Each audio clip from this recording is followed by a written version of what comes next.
دوستو آج ہم بات کریں گے فرائڈ کی تحلیل نفسی یعنی سائیکو انالائسس. یہ کیا ہے؟ دوستو سگمنڈ فرائڈ آسٹریا کا ایک معروف ماہر نفسیات اور فلسفی تھا جس نے انسانی ذہن اور نفسیاتی مسائل کو سمجھنے کے لیے ایک نیا نظریہ پیش کیا جسے تحلیل نفسی یا سائیکو انالائسس کہا جاتا ہے.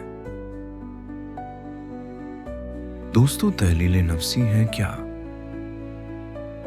اصل میں تحلیل نفسی ایک ایسا طریقہ علاج اور نفسیاتی نظریہ ہے جس کے مطابق انسان کے بہت سے ذہنی و جذباتی مسائل اس کے لاشعور یعنی انکانشس مائنڈ میں چھپی ہوئی خواہشات، یادیں اور دبے ہوئے جذبات کی وجہ سے پیدا ہوتے ہیں.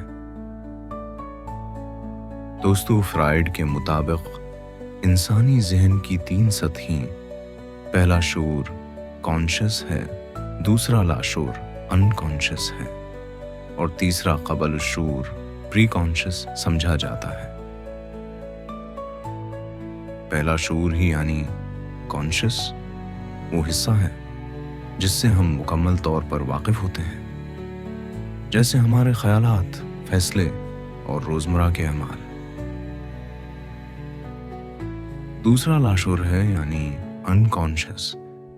یہ وہ حصہ ہے جس میں دبی ہوئی خواہشات، خوف، جنسی رجحانات اور بچپن کے تجربات ہوتے ہیں جو شعوری طور پر نظر نہیں آتے مگر ہمارے رویوں پر اثر ڈالتے ہیں.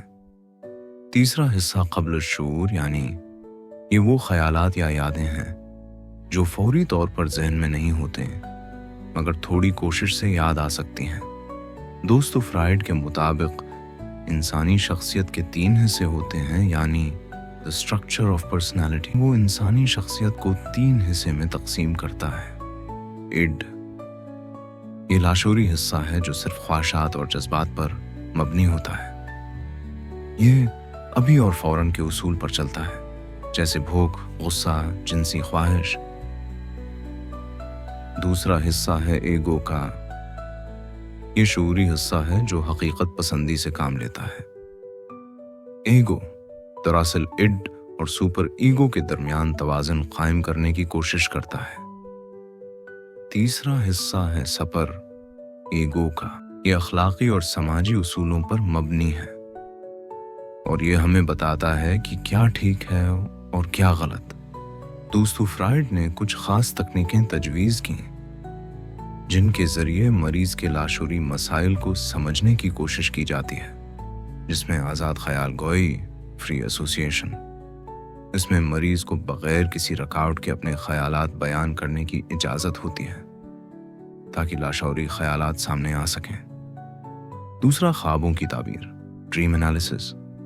دوستو فرائڈ کے مطابق خواب لاشعور کی طرف ایک دروازہ ہے اور خوابوں کی تعبیر کے ذریعے سے انسان کی چھپی ہوئی خواہشات کو سمجھا جا سکتا ہے.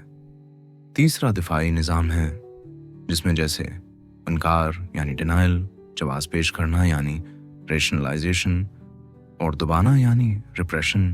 یہ سب انسان لاشعوری طور پر استعمال کرتا ہے تاکہ تکلیف دہ جذبات سے بچ سکے. فرائڈ کا نفسیاتی فلسفہ کیوں اہم ہے؟ کیونکہ فرائڈ نے ہمیں انسانی رویے کی گہرائی میں جھانکنے کا پہلا بامانی نظریہ دیا. اس کے علاوہ بچوں کی نفسیات اور جنسیات پر کھل کر بات کی، ادب، فلم اور سماجی علوم پر گہرے اثرات چھوڑے. کچھ لوگ کہتے ہیں کہ فرائڈ کے نظریات بہت زیادہ جنسی رجحانات پر مبنی ہیں. اس کی کئی باتیں سائنسی ثبوتوں پر مبنی نہیں.